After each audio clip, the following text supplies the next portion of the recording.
Assalamualaikum warahmatullahi wabarakatuh. Selamat datang di channel Muhammad Samsudin. Di kesempatan kali ini, saya akan bercerita arwah jenazah yang hilang. Sebelum masuk ke ceritanya, jangan lupa subscribe dulu ke channel ini. Selamat mendengarkan.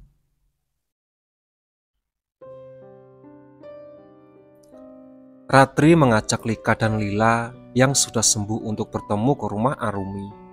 Mereka membawakan satu keranjang buah-buahan yang akan mereka berikan pada Arumi dan keluarganya. Saat itu rumah Arumi sedang banyak orang. Di dalam ada Maimunah dan Kasmiati yang sedang bertamu sama anak-anak mereka. Namun hal itu tidak membuat Ratri urung niat berkunjung ke rumah tersebut. Assalamualaikum, ucap Ratri dan anak-anaknya.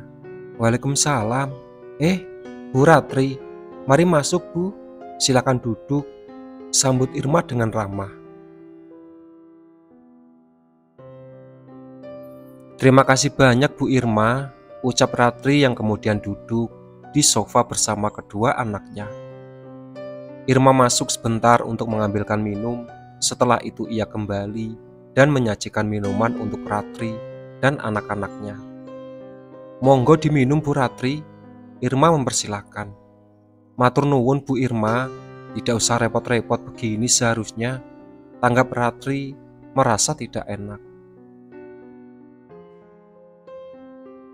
Tidak repot sama sekali Bu. Oh ya, ada apa Bu Ratri? Apakah ada yang bisa dibantu? Tanya Irma. Anu Bu Irma, saya kesini mau bertemu dengan Nak Rumi. Niatnya saya mau memberikan ini sebagai ucapan terima kasih karena Nak Rumi telah menolong kami 2 malam yang lalu. Jawab Ratri menjelaskan tujuan kedatangannya. Maimunah, Iksan, dan Kasmiati pun tertarik saat mendengar jawaban dari Ratri. Bahkan Nuning, Ari dan Aryo pun ikut tertarik, seperti yang terjadi pada orang tua mereka. Menolong 2 malam yang lalu, maksud Bu Ratri, Rumi menolong dalam hal apa Bu? Irma penasaran. Awalnya mungkin tidak ada niat bagi Nak Rumi untuk menolong siapapun Bu Irma. Nak Rumi keluar dari rumah 2 malam lalu dan memeriksa halaman rumah ini. Entah mengapa dia mendadak keluar, tapi sepertinya dia mencari sesuatu yang berasal dari wangi melati yang menyengat. Bu Irma pasti paham tentang asal-usul wangi melati itu. Nah, Nak Arumi mungkin perasaan karena malam itu memang wanginya benar menyengat dari biasanya. Maka dari itulah dia keluar rumah. Jelas Ratri. Aryo dan Ari pun teringat dengan Arumi yang mengejar arwah Ninis. Mereka berdua langsung berpikir bahwa Arumi benar-benar penasaran dengan arwah-arwah yang ada di desa Gerobokan. Pada saat yang sama, saya hendak membawa Lila ke rumah sakit karena mengalami demam tinggi. Saya menggendong Lila, sementara Lika berjalan di depan saya. Tapi langkah kami berhenti di tengah-tengah gang kecil di sebelah. Karena ternyata di atas pohon mangga ada arwahnya Anis yang sedang duduk di salah satu cabangnya. Lika dan saya melihat Nak Rumi pada saat itu. Lalu Lika mencoba memanggil Nak Rumi karena takut Nak Rumi nanti diganggu oleh arwah Anis. Tapi saat Nak Rumi menoleh, dia justru bertanya kepada kami sedang apa sehingga berhenti di tengah-tengah gang. Saya menjawab bahwa adiknya Lika sakit dan kami harus membawa rumah sakit dengan taksi online yang sudah dipesan. Lika pun memberitahu Nak Rumi soal keberadaan arwah Anis dengan menunjukkan tanpa bicara. Tapi saat itu Nak Rumi langsung melihat ke arah yang Lika tunjukkan dan berkata, "Oh alah, aku pikir ada apa." Setelah itu Nak Rumi keluar pagar dan menawarkan akan mengantar kami sampai ke tempat taksi online menunggu. Dia menjaga kami bertiga dengan sangat tenang dan bahkan meyakinkan kami untuk tidak memperdulikan keberadaan arwah Anis pada saat itu. Akhirnya kami benar-benar sampai di tempat taksi online itu dan berada, dan Nak Rumi pun pulang dengan kembali Bu Irma. Irma tampak sangat shock mendengar apa yang baru saja diceritakan oleh Ratri tentang Arumi. Bahkan Iksan dan Maimunah pun sama kagetnya dengan cerita itu. Hanya Kasmiati, Aryo dan Ari yang sudah tidak asing dengan cerita itu. Arumi pernah menghadapi arwah 1 kali, jadi jelas dia tidak akan takut sama sekali untuk menghadapi arwah-arwah lainnya. Mbak Rumi sama sekali tidak takut, Bude Irma. Mbak Rumi benar-benar santai sekali saat melewati tempat keberadaan arwah Mbak Arnis malam itu. Bahkan saat pulang kembali setelah mengantar kami pun, Mbak Rumi tetap berjalan dengan santai, seakan tidak ada apa-apa. Tambah Lika yang masih sempat menoleh ke belakang ketika sudah berada di dalam taksi online. Duh, Cah Ayu, itu memang agak aneh. Sejak dulu dia memang kurang memiliki perasaan takut. Saya terkadang was-was dengan hal itu, Bu Ratri. Tapi Rumi mungkin sendiri malah terlalu santai, ujar Irma mengungkapkan apa yang sekarang mengganjal di dalam pikirannya. Tapi mungkin itu adalah awal yang baik, Bu Irma. Mungkin sebenarnya desa kita butuh memiliki banyak orang yang berani seperti Nak Rumi, agar munculnya arwah-arwah itu tidak lagi meresahkan masyarakat, tanggap Ratri. Dan kalau menurutku sikap Mbak Rumi itu cukup logis, Bude Irma. Waktu menawarkan untuk mengantar kami pun, Mbak Rumi sempat meyakinkan kami dengan mengatakan, "Tidak apa-apa Bu Ratri, biar nanti aku yang urus kalau dia sudah turun ke bawah sini ataupun mengejar." Mbak Rumi benar-benar setengah itu menghadapi situasi. Dia tidak panik, dan mungkin seharusnya orang yang bersikap seperti Mbak Rumi agar tidak perlu lagi yang merasa dihantui. Lika memberikan pendapatnya. Ya, itu benar juga Nak Lika, tapi kamu tahu sendiri, semua orang terlalu takut untuk menghadapi arwah-arwah itu. Ya, kecuali Rumi. Dia entah bagaimana dirinya bisa santai itu menghadapi hal yang bagi kita sangat menyeramkan. Apalagi waktu itu pernah ada yang kesurupan gara-gara tidak sengaja bertemu salah satu arwah. Ya tentu saja orang-orang di desa kita takutnya semakin menjadi-jadi. Irma mengingatkan beberapa hal yang sudah pernah dilewati oleh warga desa. Setelah Ratri dan anak nenyak pulang, Irma kini menatap ke arah suaminya yang terus diam di tempatnya. Iksan tampak sedang memikirkan Arumi, namun entah dari sisi mana dia memikirkannya. Berarti itulah alasan Rumi semalam tidak takut sama sekali pergi ke minimarket untuk membeli susu. Dia juga sudah tahu soal arwah-arwah yang ada di desa, dan dia lebih tahu bagaimana cara menghadapi arwah-arwah itu, ujar Iksan. Kemungkinan Rumi tahu semua tentang arwah-arwah itu adalah dari Hendi. Hendi pasti adalah orang yang memberitahu Rumi semua hal yang membuat Rumi penasaran, ujar Aryo dengan sengaja. Aryo jelas ingin Hendi disalahkan oleh Iksan dan Irma yang sejak tadi selalu senang karena Arumi sekarang sangat dekat dengan Hendi. Ia ingin Hendi mendapat penilaian dari Irma maupun Iksan agar Arumi diminta menjaga jarak dari Hendi. Hendi jelas harus memberitahu Rumi, Nak Aryo. Jika Rumi bertanya padanya, maka pertanyaan itu harus dijawab. Hendi jelas tahu betul bahwa Rumi adalah orang yang akan mencari tahu sendiri jika pertanyaan tidak mendapat jawaban. Irma mendukung apa yang Hendi lakukan untuk Arumi. Maka dari itulah seharusnya Mas Aryo tidak menolak memberitahu Rumi waktu dia bertanya soal arwah-arwah itu. Mungkin saat ini Rumi tidak akan menjadi nekat dengan Hendy jika Mas Aryo yang memberitahunya lebih dulu, celetuk Ari. Usai mendengar jawaban Arumi atas pertanyaan tadi, Hendy pun terdiam sangat lama sambil mencoba menentarkan kembali debaran jantungnya.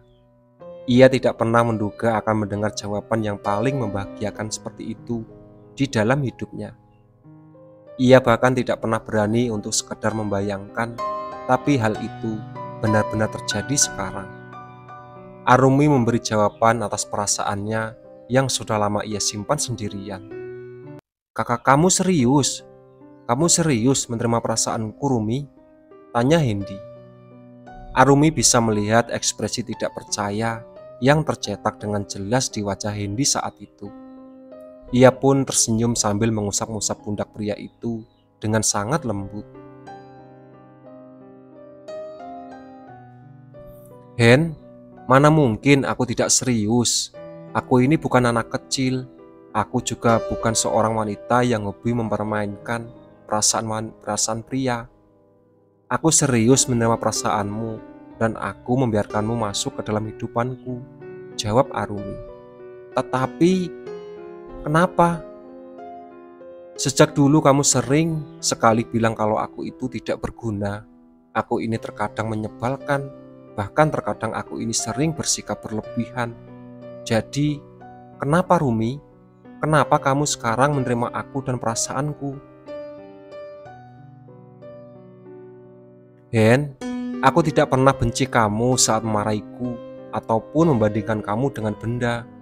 Aku hanya ingin mencoba membuat kamu berpikir bahwa sikap yang kamu tunjukkan kepada orang itu adalah sikap yang salah.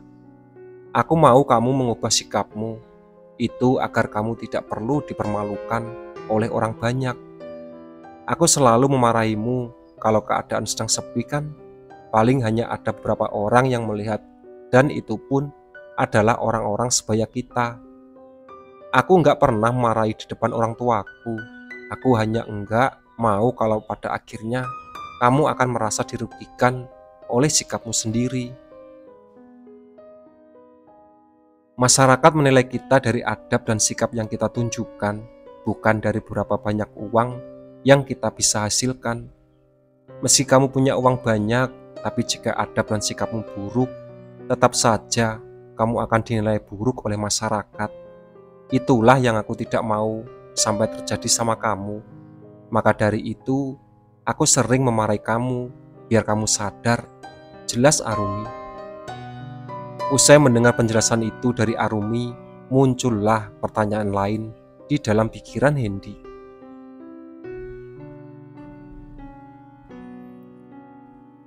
"Jadi, selama ini kamu tidak pernah membenci aku. Aku tidak pernah merasa enggan berada di dekatmu. Kalau aku benci sama kamu, enggan berada di dekatmu, mana mungkin kita ada di sini sekarang, Hen? Aku kalau benci sama orang tuh beda loh. Aku benar-benar nggak mau deket. Aku benar-benar sebisa mungkin nggak mau ketemu. Aku bahkan nggak akan sudi bicara, meski hanya satu patah kata. Sifatku ini agak lain, Hen. Ayah dan ibuku saja terkadang bingung dengan sikapku." Mendengar pengakuan itu membuat Hendy tersenyum kembali. Hatinya mendadak terasa lega setelah mendapat jawaban yang pasti dari Arumi. "Sekarang sebaiknya kita berhenti membicarakan yang terlintas di pikiranmu tentang kemungkinan bahwa aku membencimu. Aku nggak pernah membencimu, Hen, dan saat ini aku malah terasa sangat sayang terhadapmu. Kamu tidak perlu merasa bahwa semua seakan terjadi terlalu cepat, hanya karena kamu belum terbiasa dengan keadaan kita yang berbeda saat ini. Sekarang kita harus membicarakan cara untuk menjelaskan kepada orang tua kita masing-masing tentang hubungan kita, agar kita tahu hubungan ini akan dibawa sampai kemana pada akhirnya," ujar Arumi. Hendy pun menganggukkan kepalanya, lalu memberi tanda pada Arumi untuk segera menikmati makanan yang sudah mulai dingin. Arumi pun baru menyadari soal makanan yang hampir dingin, lalu mulai menyantapnya bersama Hendy. Oh iya, aku serius mau jawab dulu pertanyaan dari kamu yang semalam, Hen. Setelah makan siang kita lanjut jalan-jalan lagi, kan? Aku tidak mau ada beban yang aku pikirkan saat kita jalan-jalan lagi. Boleh jujur, aku pikir tadi setelah kamu menjawab pertanyaanku, maka kita akan langsung pulang. Makanya aku berupaya untuk mencegahmu menjawab pertanyaanku, ungkap Hendy. Arumi kembali tersenyum. Hen, jalan-jalan setengah hari itu tidak bisa disebut jalan-jalan. Itu sih namanya cuma mampir. Jalan-jalan itu seharian dan aku malah nggak mau pulang terlalu cepat. Besok aku akan kerja lagi, dapat jatah libur, selanjutnya baru hari Minggu depan. Masa iya aku mau menyanyiakan kesempatan untuk bisa jalan-jalan di waktu libur sama kamu? Hendy senang sekali mendengar hal itu. Ia benar-benar merasa bahagia karena Arumi belum mau cepat-cepat pulang. Ia menikmati makanan sambil sesekali menatap ke Arumi yang benar-benar tidak pernah hanya fokus pada ponselnya. Sesekali bahkan Arumi masih mengajaknya bicara sehingga dirinya tidak merasa diabaikan seperti yang pernah terjadi padanya dulu saat mencoba menjalin hubungan dengan wanita lain. Semalam kamu tanya padaku, sejak kapan aku bisa melakukan hal seperti yang kamu lihat saat mengusir arwah hitam itu? Karena menurutmu mengusir arwah seperti yang aku lakukan biasanya tidak bisa dilakukan oleh orang-orang sembarangan. Kamu heran karena semalam aku bisa melakukan hal itu hanya dengan mendapat tuntunan dari Rifka melalui telepon. Jujur, aku yakin kok kamu memang pasti akan merasa heran dengan hal itu. Satu-satunya hal yang ingin sekali aku beritahu kepadamu adalah hidupku di Jakarta tidak semulus yang aku ceritakan pada kedua orang tuaku serta orang-orang terdekatku. Hidup di sana sangat sulit, Hen, terutama saat harus menghindari kiriman makhluk halus atau kiriman pelet dari para lelaki yang menginginkan aku, ungkap Arumi secara terbuka. Hendy jelas langsung memasang wajah kaget usai mendengar pengakuan itu. Namun Arumi tampak tenang-tenang saja dan masih menikmati sisa nasi goreng yang dipesannya. Jadi, jangan heran kalau aku peka sekali dengan makhluk halus-halus.